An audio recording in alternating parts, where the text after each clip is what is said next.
Hey guys, what's going on? My name is Gordon Maston, and welcome to another edition of my Raw review for July the 15th, 2016. Now, tonight on Raw was the go home show for, SummerSlam, the second biggest show of the year.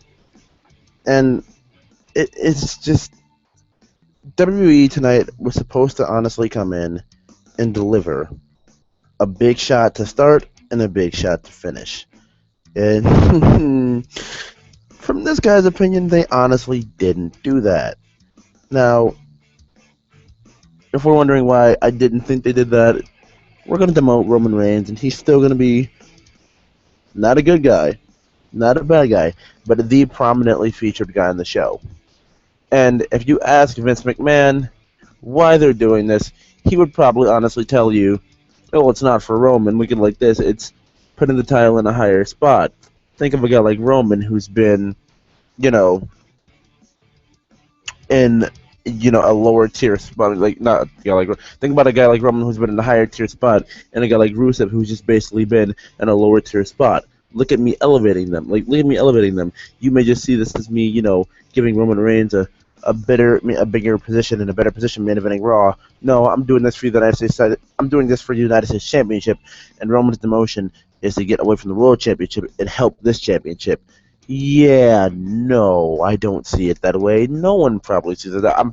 I'm pretty sure no one sees it that way. This is another futile attempt to get Roman Reigns over, and just completely, and I mean completely, just let this man, continue to run roughshod.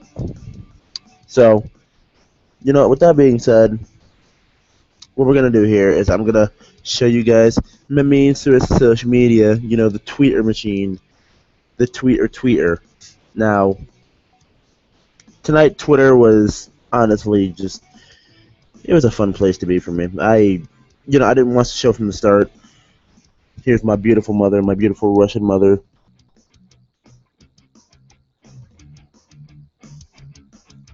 and everything I was tweeting tonight was just basically, about Raw and basically complaining about Roman Reigns and everything. Just typical internet wrestling community, smarky fan, dweeby, dorky stuff to do. So, with that being said, let's get into Monday Night Raw, because honestly, we have a lot to talk about here. And like I said, I didn't see the show from the start, but what I did do was go back after the show was over and watch it. So, let's jump in to Monday Night Raw. So, tonight we started the show with Rusev in the ring, and, not Rusev in the ring, I'm sorry. We'll get to that in a second. That was the second thing, but we start out with Seth Rollins looking for the Demon King, and we just consistently, all night long, Seth Rollins just forgets Finn Balor's name, and his name is Demon King, Demon King, Demon King, Demon King, Demon King, Demon King, Demon King, Demon King, Demon King, Demon King. That is Finn Balor's name on it. It's just Demon King. And hold on. Before I even get anywhere further, Demon King. Before I even get anywhere further past there, if you're wondering why there were no reviews last week at all, because this laptop was not in the best condition. It was actually it was kind of broke, and it's been fixed. I guess, sort of, kind of, maybe, a little bit. Not really. I don't really know how to explain it, and I apologize that there were no reviews last week. I do really apologize. So that's kind of how that's working out here. But on another hand of things, what we're going to be working on here is, talking about Monday Night Raw, because we're in the now. We're not in the past. You understand what I mean? So, tonight we got Rusev starting out the show saying he was furious about what Roman Reigns did last week, and he wanted to defend his wife's honor. And he said he wouldn't leave the ring, and there would be no Monday Night Raw until Roman Reigns wanted to come out and accept the fact that what he did was wrong. And we get Roman Reigns coming out, and he wants to do nothing but make jokes at Rusev's dick, which is just, yeah, Roman, you're a winner. You're really a winner, dude. I wholeheartedly think you're a winner for sitting here making jokes about Rusev. It ain't even worth it, man. It really ain't. So Roman says he'll fight Rusev, and that's really how that goes. And Mick Foley says, fine, you have your match to defend your wife's honor. Because, Roman wanted to fight him then. Like, I want to fight you now because I'm Roman Reigns.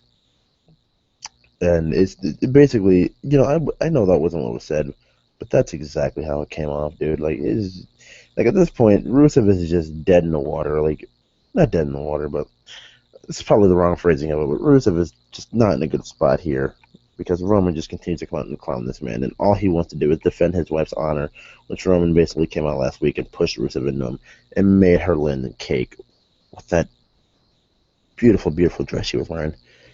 And honestly, I tell you guys, Rusev is my dad, and I said that from a place where I just feel like this man is so great. And I didn't grow up with an actual dad, man. Like, in all honesty, I didn't grow up with an actual dad, man. Rusev just filled the void, man. Rusev just filled the void. Anyways, enough about my father issues. We start off with that, and it comes of the match later. And next, we get Sami Zayn versus Sheamus. And I would have been completely fine with Sami Zayn losing this match to Sheamus. But they wanted to make Sami win because they wanted to, do the whole Cesaro Sheamus thing. Which, in turn, I have no problem with. Excuse me. I have no problem with, but I have no problem with them wanting to do that, continue the story and everything there. But what came of the story that, continued the story later on, I may have a problem with that going down the line. We'll see. I doubt what the positive side of what I have a problem with will show itself, but we'll see. Because Cesaro's a competent worker, and Sheamus, well, he's a great worker. Sheamus is the competent one who, when he cares, will do very well. But after that, we get the Banter Boys, Chris Jericho and Kevin Owens, in the back. And they're just sitting here calling not Enzo and Cass, they're sitting here calling Tom Phillips 10 different kinds of names. Like, not... I'm sorry, guys. Not mean names, not jerky names, not like, hey, Tilly Willy, or hey, Small Fry. Like, just not like dick jokes like Roman Reigns. What they're doing is just, making fun of Tom because, who are you? Obviously, is just what heels do. And they're just sitting here having playful banter of, why is Enzo Amore a G? Why is he a certified G? Who certified him? Like, I don't know. And then that came with a great joke of Corey Graves later. Byron, are you a counterfeit G? He's just like, what? But this was amazing. Kevin Owens and Chris Jericho have done nothing yet, and they're already my favorite tag team going. I mean, Gallows and Anderson are awesome. They're developing personality as we speak. But they're not yet there. And I'm digging the doctor thing they're doing right now, but this obviously can't last past the New Day feud. Maybe it could, but I don't know. Maybe it feel a bit dragged out after a while. I don't know. But up next we get Nia Jax versus Rachel something. I don't remember her name, so we're just going to call her Rachel. So Rachel in this match had a very well-spoken pre-match interview with Byron Saxton about why she thinks she'd win, and she talked about a short person from the Olympics who, won a gold medal or something like that. I don't know. I don't keep with the Summer Olympics. The Summer Olympics, to me, are complete trash. So there's that. All I know is Michael Phelps apparently is being called Olympic God. So, yeah. But that's also the same guy who was, I guess accused or was on steroids a couple years ago. I don't know. But Nia goes on the squasher. This is nowhere near, from what I've learned, nowhere near as fun as the Braun Strowman squash. Nowhere near. Okay. So up next is the New Day versus the Dudleys. The Dudleys job out. And it honestly feels like to me, because, Xavier Woods and Kofi are, still the lone New Day members at the moment, but it honestly feels like to me that Xavier Woods and Kofi,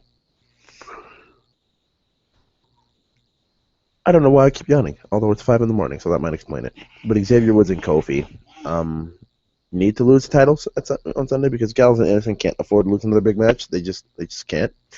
And this would be the perfect time to put the titles on the Roppongi Club. So, yeah, there's that. That's my honest opinion, and that's where we stand.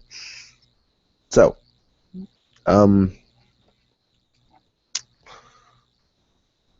Another thing on the Dudleys too is like I expected them at some point to break up, and Devon to just flounder and be a jobber here and there to people, just to get guys on the show like they did with Neville tonight. Or I don't know, but I expected Bubba to be a huge star, and with the brand split, and you need to build more, single stars individually. Bubba in TNA as Bully Ray did have the time to be a single star, and he really found himself, and he really, you know, see like he understood what worked. He was in the best shape of his life. He needs that. Honestly, with this Dudley's thing is not working. They're jobbing to everybody and anybody who can possibly exist in the tag team. I'm pretty sure if Michael Cole and Corey Graves got in the ring, they'd have a shot. Okay, so up next, what we got here was holy crap! I didn't realize how much we had left. Cesaro. Oh wait, holy crap! I didn't even click on that. Not that. Okay. Actually, I can't get to that because I don't even see that here. We get Cesaro and Sheamus in the back arguing with Mick Foley, and it, basically comes down to Foley saying, you know what, I tested you for your shoulder, and I tested you for your shoulder. I tested you for your your attitude. And he said, what we're gonna do for you guys is starting at SummerSlam, there will be a best of 7 series between Cesaro and Sheamus. Oh dear God. Oh boy, this is okay. So this is my thing. Cesaro and Sheamus, every once in a while, it's fun because these guys just hit hard as ever. But sometimes at some point here, the strong style point that's gonna lose is Leicester. Like it's like just seeing these guys knock the crap out of each other is just gonna lose itself unless they can create many different forms of it, which I'm hoping they do. Because when I'm thinking of best of 7 series, going back to TNA, I'm thinking of Beer Money versus the Motor City Machine Guns, or just anything with 2 wrestlers or 2 workers who you can basically watch fight forever, like the Cruiserweight Classic. Cedric Alexander and Kota Ibushi, I can watch them fight forever. Johnny Gargano and Tommaso Ciampa, I can watch them fight forever. Just stuff like that. Shit, I'm pretty sure, and we haven't even seen it yet, Shinsuke Nakamura versus Hideo Itami, which I'm pretty sure Shinsuke Nakamura versus Kenta has happened in Japan. I'm pretty sure that match has happened. But I could watch that for a best of 7. Just consistent matches that you can watch forever. Sheamus and Cesaro, and this is no slight on Cesaro or no slight on Sheamus, I don't feel as if I can watch them fight forever. This is what I'm saying, is if they can put together different variations of this match, I could be very satisfied with it. But I don't think they have that in them, working together. I don't think the magic is there for it. Like I don't see it happening. I hope they blow me away and we just see a bunch of different matches throughout this best of 7, first to 4 wins. Hopefully Cesaro sweeps, so we only get 4 matches and that's about it. Excuse me. I'm sorry. So anyway, up next we're gonna move on here to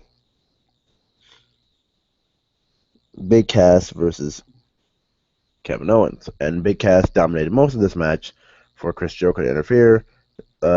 These two to lay out Enzo and Cass and be left standing. Not really much to say here. Big Cass just basically did beat up Kev for most of this match. But if I'm the Banter Boys, and they said, I think, yeah, they're facing Enzo and Cass at SummerSlam, I'm basically just taking out Colin Cassidy. It's been proven before when you take out Colin Cassidy that you get results. The Revival took out Colin Cassidy, and they got results in NXT. It's been proven when you take him out, you get results, because on the main roster, because Enzo tried to hold his own, he did for a little portion of it. They didn't make him look completely weak, but it's been proven when Enzo Amore is by himself and on his own that he can't do much. And I'm not discrediting Enzo at all. I mean, he had that one little moment at Battleground, but other than that, Battleground, and other than that, it's just they basically put it as if Enzo's alone, he's gonna get eaten alive.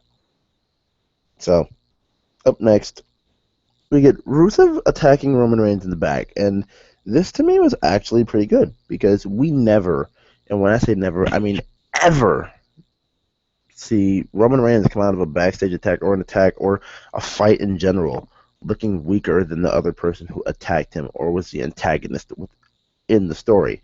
And Roman Reigns looked weaker. Rusev came in and beat the crap out of him. Like Roman got his shots in, of course, but he looked weaker, which honestly I liked it. Like it's a change of pace. It's something different. I like it. It's something new. So up next we had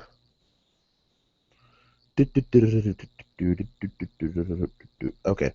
We had Darren Young and Titus O'Neil, the primetime players, versus the Shining Stars. Like people must be thinking, Gordon, you must not have seen Raw last week, or you must have just tuned out, or you must have zoned out, or you must be thinking back to the old Raw reviews.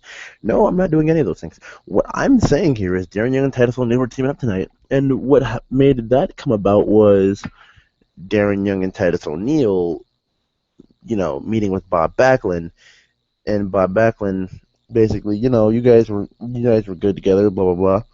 I thought this was the best course of action for them because Titus is already funny as it is.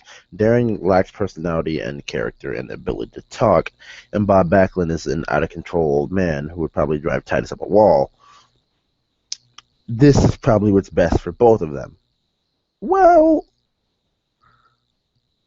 they broke up before the end of the match, and that was pretty much that. So this will continue. It'll probably, hopefully, SummerSlam pre-show. But yeah, hopefully this ends up on a SummerSlam pre-show. We don't have to worry about it on the actual show during Young versus Titus O'Neil. So that's about that. So we get Brock Lesnar, and he basically, like, because Heath Slater comes out before Heyman can even say a word for this promo that they were going to do, and Brock Lesnar got in Heath Slater's face because Slater was saying he had a family he had to feed. And oh boy, Brock told Slater, I don't give a shit about your family.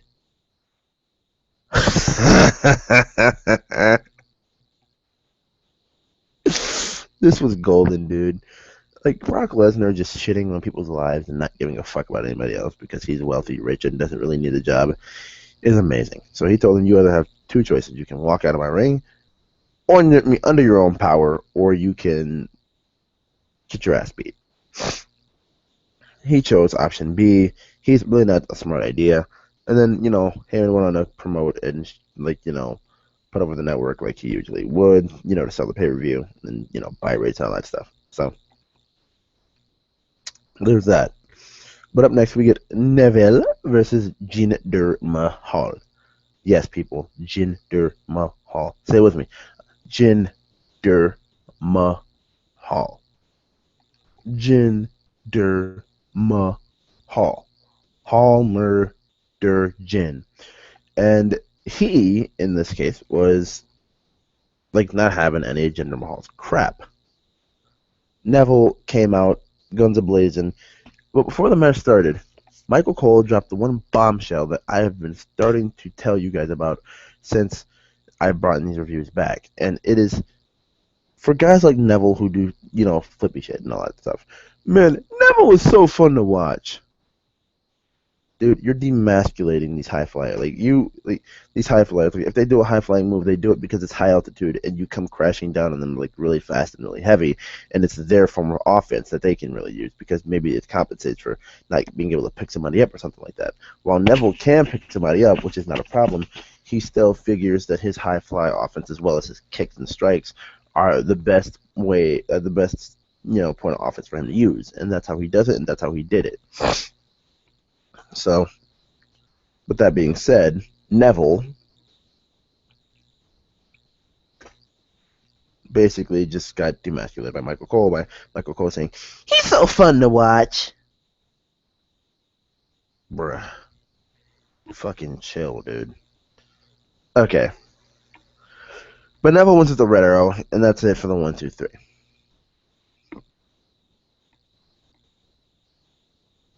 Okay. So next, I don't even want to mention it.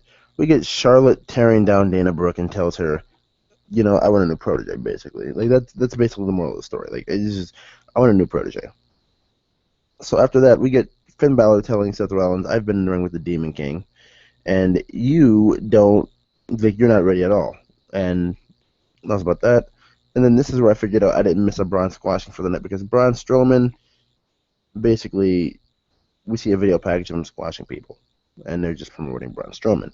So up next we get Charlotte versus Alicia Fox. Nothing much really here. Charlotte wins a natural selection. Charlotte and Sasha fight. These two go at it for a little bit, and then all I really have to say about this segment is, holy shit, Sasha Banks needs to stop wearing high-waisted pants when she's not wrestling, because I love Sasha to death.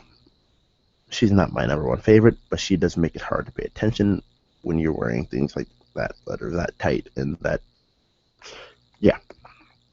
So up next we had Golden Truth versus Gallows and Anderson, and this was something.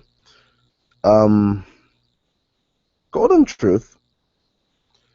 Actually, no. Before we get to that, the Rollins thing was before that. So we have Rollins, who goes out to the ring to call out the Demon King, Finn Balor, and Rollins, as he goes out to the ring to call out Balor, he basically, he almost gets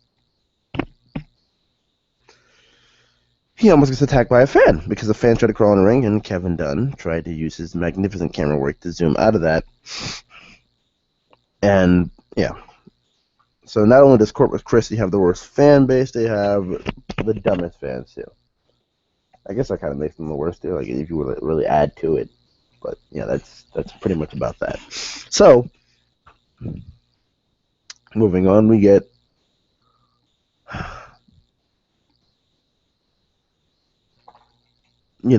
Finn Balor coming out in full demon attire and everything, and I honestly thought to myself, this is stupid. Why are we doing this tonight? But I understand now, because, for one, it's Corpus Christi. And we need to really introduce Finn Balor full force to everyone. And there was probably no better way to do it than using the demon entrance. Although what they probably could and should have done was show us what the Universal Championship looks like and present it to us and show us what these guys are fighting for. That way we could have them come out, cut promos, and then probably do the same physical interaction that they had. And it just showed, like, the title just highlights the segment. But no, we had to go the extra mile and put Finn's demon entrance and all on TV, on free TV, before we even got to see it on the pay-per-view. Because on NXT, unless it was a takeover, this never happened. Like, this cheap presentation of Finn Balor never happened. Okay, so with that being said, we move on, because after, they fight. Finn gets the Pele kick in. And, the Michael Cole continues to call the overhead kick, and that was, yeah. Oh, yeah, and if I didn't mention that Charlotte beat up Sasha at the end of the segment, that's what happened. She put her in the figure eight, because Dana came out and basically helped out. But up next, we have the Golden Truth versus Gallows and Anderson, win this Magic Killer, nothing much to it, really, but New Day comes out, attacks them, and tries to use Francesca 2 to smash in Carl Anderson's nuts. And Carl Anderson gets pulled out by Luke Gallows. And, yeah, once again, best time for New Day to really win the titles. But up next, we get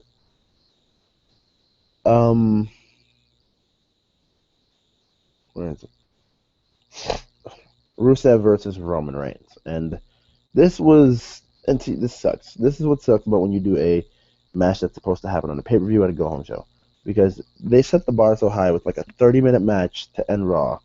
And this is probably the better of the two matches they'll have, because the story that was told was so well done here in the match. And it just, Rusev, my dad, and my Russian princess mom are continuously, every week, probably the best thing about Monday Night Raw. Not even kidding you. And I come to enjoy it, so yeah. But Rusev loses to the spear from Roman Reigns. But I hope you guys did enjoy this episode of my review. Thank you guys for watching. Remember to leave a like on this video if you already haven't liked it already. Subscribe if you feel inclined and you want to. Remember to leave a like on this video, like I said before. Subscribe, comment, like, comment, subscribe, comment, like, subscribe, comment, leave. And I'd like to thank you for watching. and I'll see you guys next time. Thank you guys for watching. I do appreciate it. See ya!